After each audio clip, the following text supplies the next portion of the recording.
Ayan, tapos na po kami mag-iganting, mga kagandang buhay. At magluluto na lang po kami ng itlog pugo. Ang itlog na maalat pong pugo, magluluto po kami.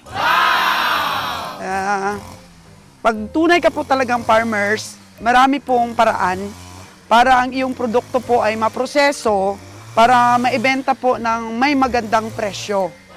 Kasi kung hindi mo po oproseso at saka tumumal po ang itlog, ay talagang babaho, mabubugukan ka po ng itlog pugo. So, ang ginawa po ni Ron ay nag-search po siya sa YouTube. Nagkuha po siya ng information kung paano po gumawa ng itlog alat na pugo at saka po hinands-on niya. Tapos, medyo masilan daw po iluto. Pero ngayon, perfect na niya, pati yung pagkulay po ng kanyang itlog. At tingnan po natin, silipin ang kanyang puguan, kung kamusta naman ang kanyang mga pugo.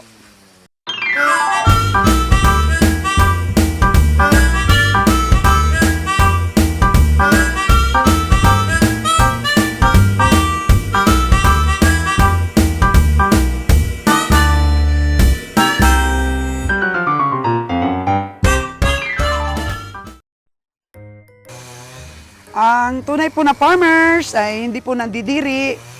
Ayan, matapang po ang sikmura ng tunay na mga farmers. Pagsanay po tayo sa trabahong ganito.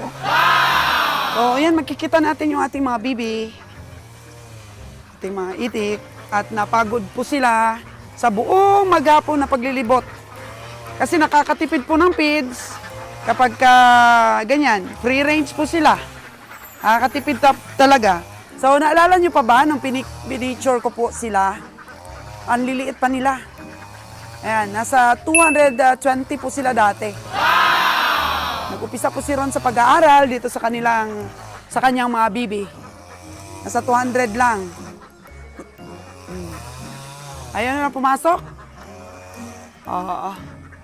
Ano? Ang mga bibi ni Ron. At kabawasan natin ngayon daw ng 2 lalaki para katayin, ikarnin na natin, kainin. Dito na po ang ating tagapag-alaga. Yun, marami pa daw sa baba. Hindi pa na pasok lahat. So, punta po tayo dito sa puguan ni Ron. Pero in the meanwhile, hugasan muna natin ng konti ang ating mga paa. Kala ko doon ka akyat. Hindi ako makit doon, ang hirap. Oh. Yan po mga kagandang buhay. Gasan muna natin mga paa natin. Dahil, Nagdala ko pets ko. Matlaro ko kabi nga to. Okay. Ang location po ng puguan ni Ron, hindi masyadong mainit. Maraming mga puno sa paligid.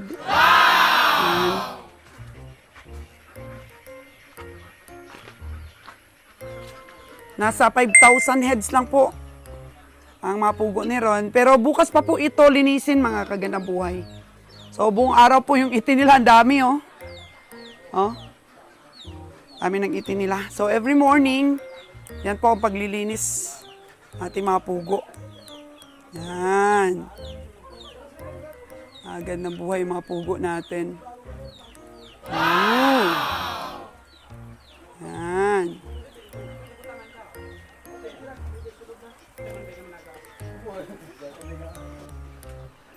Okay, ito po ang puguan natin.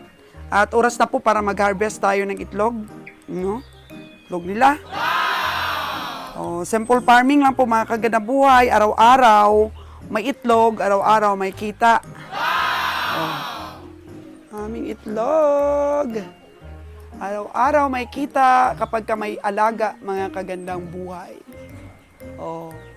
Nasa 2.50 po ang bintahan namin, retail, ng isang itlog na pugo dito po sa amin. Tapos 220 po ang isang tray. So, 220 ang wholesale. Retail is 250. Pero pag binenta na po namin na pugulot, tig-3 na po isa. Tig-3 na isa kasi maraming nababasag kung hindi ka pa po marunong.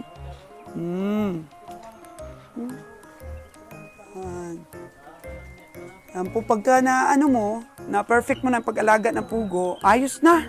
Kasi marami nagsasabi, masilan daw pag-alaga ng pugo. Kasi marami daw nahi-heat stroke, marami daw namamatay, pero hindi naman po totoo, mga kagandang buhay. Yan, occasional lang naman po na may nahi-heat stroke at saka may namamatay. Pero actually, hindi naman po talaga masilan ang pag-alaga. So medyo malangaw lang po ng konti, dala po talaga ng panahon ngayon kahit saan. Oo. O, yan po ang ating mga itlog. Ang dami. Yan, doon, nag-electric pa na po para ang langaw ay umalis. Yan. Itlog natin. Yan po, nagdala sila kanina. Binuhat nila yung mga feeds. So, simple po na trabaho, farming, araw-araw sustainable po nakita. Ayan po, labas na tayo. Katuwang sa ating trabaho. Una na po tayo sa kanila dahil sila yan hanggang dumilim pa yun magtatrabaho kasi walang init. Mas maganda pong magtrabaho na walang init po, mga kagandang buhay. Kaya pag mainit, silong. Pag wala ng init, trabaho. Ano lang po. Uwi na tayo. Kung may babuyan na po tayo dito, dyan lang po sa kabila, ayos na ayos. Magkakatabi-tabi lang ang atin pong location ng farm. Mga manok oh. Matataba mga manok dahil makain po sila ng feeds. Sumasalo po sila sa mga itik natin. Na-arrange na niron yung kanang itlog, itik. At mamaya, balikan na lang yung ma-harvest natin na itlog ng pugo. Okay. Karga na natin ang ating kahoy para makapagluto po ng itlog alat. Pugulat. Ito po yung bagong service natin. Saltida Store. Top down po, nakadesign po ito sa itlog. Bali, 2 itlog po o 2 tray ng itlog na magkadugtong. Ayan. And then pahaba. Pahaba po, pataas. So, 2 lihira lang po ng itlog ang maikakarga. Pero mahaba po ang sidecar natin. So, marami rin po ang ating makakargang itlog dito for delivery. Dami ng itlog, baby! Si Yuna girl! Ang ating farm girl! Wow. Hindi man na natakot, oh. Oh.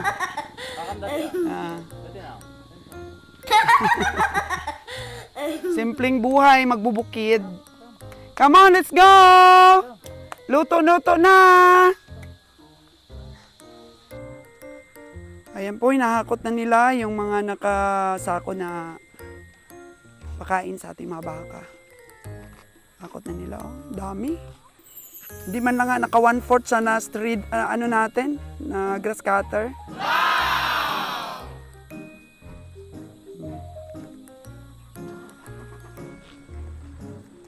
Pagod na, baby girl. Hi, mga kagandang buhay. Magalingan mag-vlogs eh. Wow! Hanapin natin yung crocs natin na iniwan dito kanina. Yay! Ito, nakita ko na yung crocs ko. Oh. Saan kayo makakakita ng engineer? Naghahakot pa ng kumpay, mga kagandang buhay. Napaka-bless mo natin. Napaka-bless po natin sa mga natin, katuwang. Diba, walang arte sa trabaho. Walang arte sa trabaho, yan.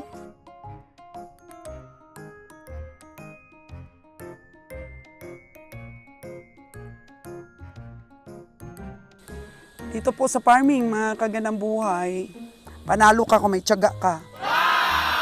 Kaya simple lang, itlog pugo lang.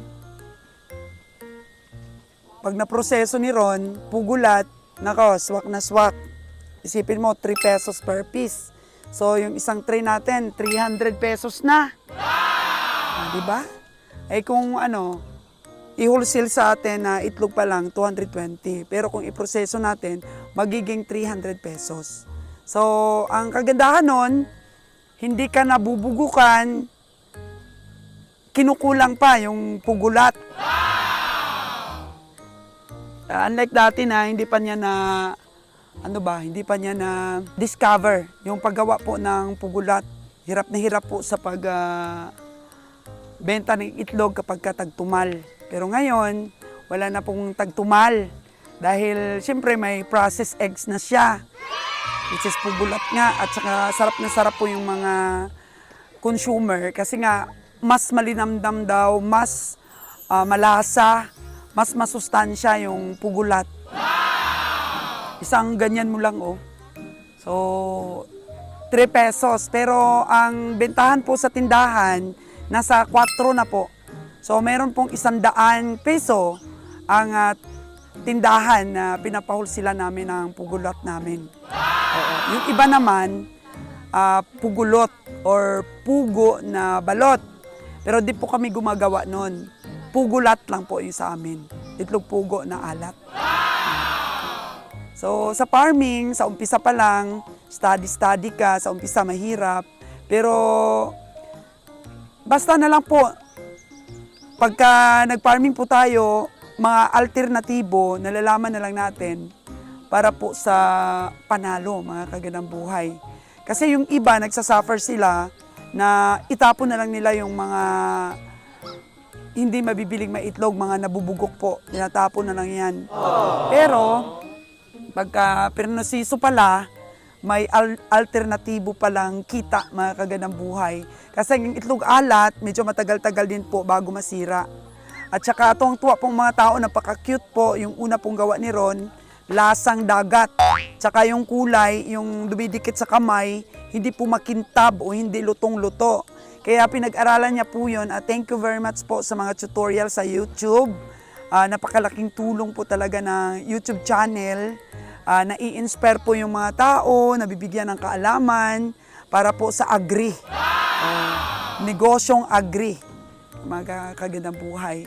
At yun, lahat ng mga pagod ng mga farmers ay nasusuklian kapag tama po ang kaalaman. Kaya luto na po tayo ng pugulot. Pugulat pala. Lahat sa kalot. Double purpose po yung sasakyan natin, taga-deliver ng itlog, taga-pangumpay. Punong-puno po yan. Libre lang. Hindi binili ang ating mga damo.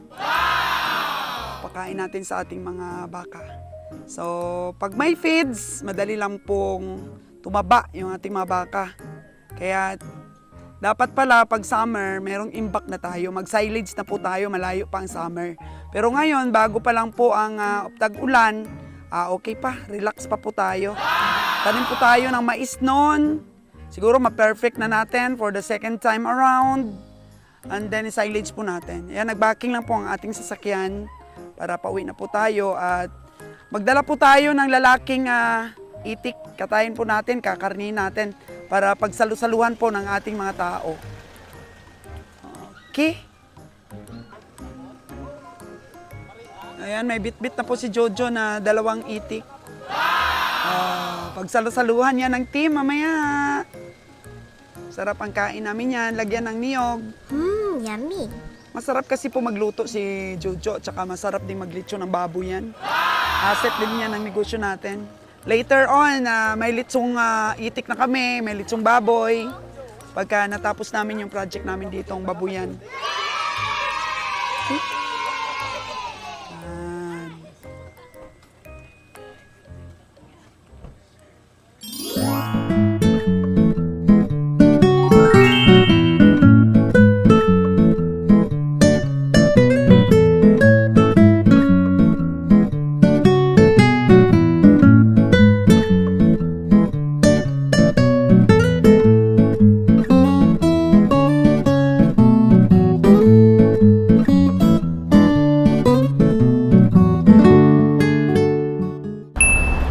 So bakit nga ba ako naglako, mga ka-Agri-Explorer? Ano nga ba yung dahilan kung ba't ako naglalako ngayon?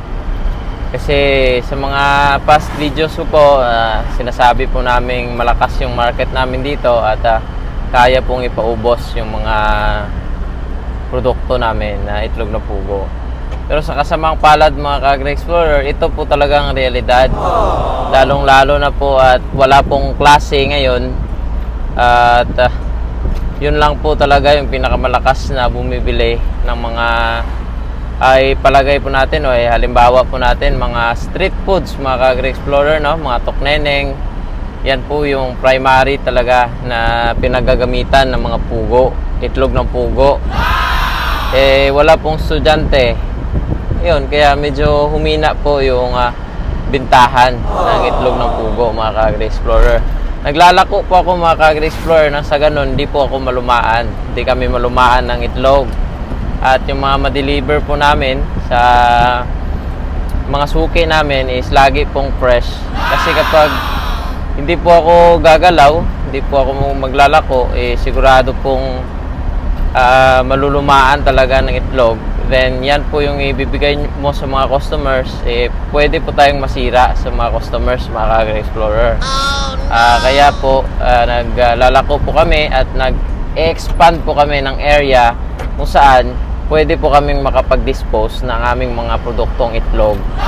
Yan po mga ka-Agri-Explorer. Kaya po meron na po tayong may Katiklan, may Buruanga, Nabas, Pandan, at hopefully madagdagan pa po mga ka-Agri-Explorer. So yan po yung rason kaya po kami naglalako ngayon mga ka-Agri-Explorer. Hindi naman po sa hindi namin kayang i-dispose ang mga itlog naming pugo, pero kailangan lang po talaga na hindi po tayo malumaan. Alam po yan ng mga kapwa natin mga farmers na po-produce din o nag-aalaga rin ng mga layers. Napakahirap po talagang i-market ng itlog kapag luma na po. Hindi ka na po halos makakapag-market kasi nakakahiya na pong i-market iyon, o kundi naman po nakakakaba na i-market. Paano kung i-market mo po, marami yung binili ng isang customer, palagay natin, then after ilang days po is nabagok o bumaho. So lugi na po yun, lugi mo na po yun bilang farmer, kasi po panigurado papalitan mo talaga yun mga ka-Agri-Explorer. So mainam po talaga na gawin kapag ganitong matumal po yung bitahan ng itlog, ibenta po natin, ilako po natin, no, yung mga sarili nating mga produkto. Pwede po nating i-alok sa mga stores na mayroong mga itlog ng manok. Then i-explain po natin na why not try po nila magbenta ng itlog ng pugo. Ganyan din po dito yung ginawa ko sa Pandan. Wala po dito halos na nagbebenta ng itlog ng pugo. So inalukan ko po ng yung iba, then in-explainan ng mabuti kung paano po yung presyohan, kung ano po yung paano po nila i-display. Ganyan po yung mga ginawa ko. At yun po, na-convince naman po sila na bumili at subukan. At marami naman pong mga business na tinuruan po namin at binigyan ko po ng itlog ng pugo. Nag-click naman po. At ngayon, may mga order na po sila at nakailang balik na po ako sa kanila. At patuloy naman pong tinatangkilik o nauubos yung mga dinideliver natin sa kanilang mga itlog. So yun lamang po mga ka-Agri-Explorer. At ito pa, wala pa po kami doon sa Pandan. So, mag-usap-usap lang po muna tayo at makashare rin po ako sa inyo kung ano po yung nai-experience namin ngayon na hirap sa pag-dispose na aming mga itlog ng pugo mga ka-Agri-Explorer. So tara, pagpatuloy na po natin ang biyahe at marami pa po tayong pupuntahan. Sana po ma-enjoy nyo rin yung journey na to, kasi kami ng pamilya ko, ito dala ko yung aking anak, nag-i-enjoy rin po na makabiyahe at at the same time bonding na po namin mga ka-Agri-Explorer. So yun lang, mamaya see you later mga ka-Agri-Explorer. So mga ka-Agri-Explorer, nakabenta po tayo ng 7 boxes po, and then 10 boxes po sa mga street food vendor mga ka-Agri-Explorer. So ganito po talaga kahirap mga ka-Agri-Explorer kung wala po tayong suki pa. Baga parang nangangapa pa po tayo mga ka-explorer, pero ay sa tagal po niyan at sa pagsisikap natin makahanap po talaga tayo ng suki. So tsaga-tsaga lang po, laban lang sa life mga ka-explorer. Ano lang natin, sipagan lang po talaga natin.